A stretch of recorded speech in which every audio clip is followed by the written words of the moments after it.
Joe Biden is currently holding a democracy summit in southern Africa. That's right, in the very place where the United States and the United Kingdom and France and all the other so-called West supported racist, apartheid, white supremacist states right up until the very end.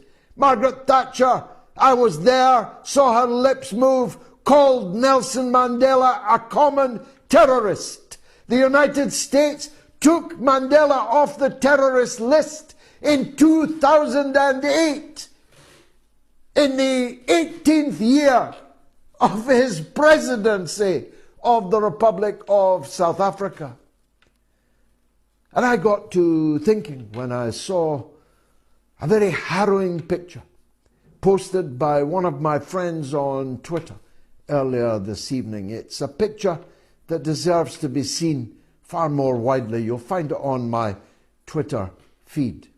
It's a picture of the Congo's first Prime Minister, Patrice Lumumba. Lumumba played a significant role in the transformation of the Congo from a Belgian colony into an independent republic. Patrice Lumumba fought for the freedom of his country, and he was killed for that. And the country never really recovered from that loss until today.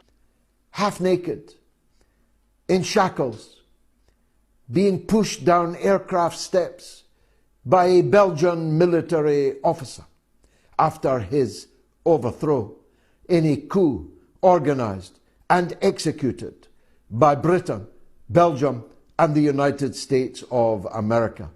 The newly elected President Jack Kennedy knew nothing of this coup, and the CIA defied him, lied to him, and conducted this coup behind their new president's back. But it happened.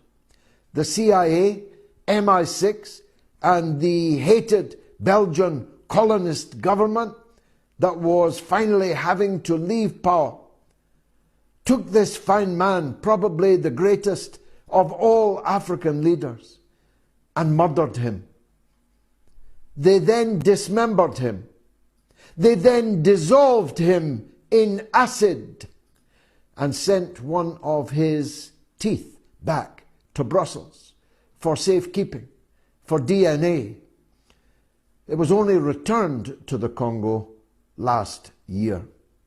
The West murdered Patrice Lumumba. The West helped keep Nelson Mandela in prison for 27 years, most of them on Devil's Island, Robben Island, in the dungeons of apartheid.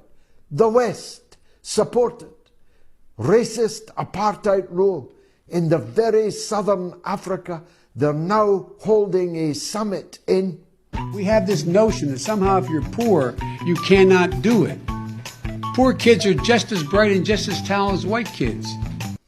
To tell Africans how important their democracy is. There's the picture of the hero Patrice Lumumba being led down the steps of that aircraft to his death, his dismemberment, and his dissolving in acid. You couldn't make it up. And they wonder why Africans are utterly unmoved at their pleas to reject China and Russia and embrace them instead. China never occupied a square inch of Africa. Russia never occupied a square inch of Africa. As a matter of fact, when the West was supporting apartheid and white supremacist rule in southern Africa, it was the Russians who were arming, financing, and providing the diplomatic skeleton, backbone for the worldwide activities of the anti-apartheid movement, of the movement for liberation in southern Africa. I have many times spoken at the Patrice Lumumba University for the Friendship of the Peoples. It's not in San Francisco. It's not in London, and it certainly isn't in Brussels. It's in Moscow. It's in Russia. I have been there, spoken there many times. Does that little vignette not explain something to you, the viewers, and the wider public about why the Africans will never hate Russia, will never hate China? China is building roads, railways, terminals, ports, harbors, infrastructure all over Africa. All the so-called West did was loot it and steal even the people of Africa themselves, chain them in the holds of ships, sailed them through the Middle Passage, tossing thousands of them overboard when they died as food for the sharks, and then those lucky enough to reach land were placed as beasts of burden in chains as slaves.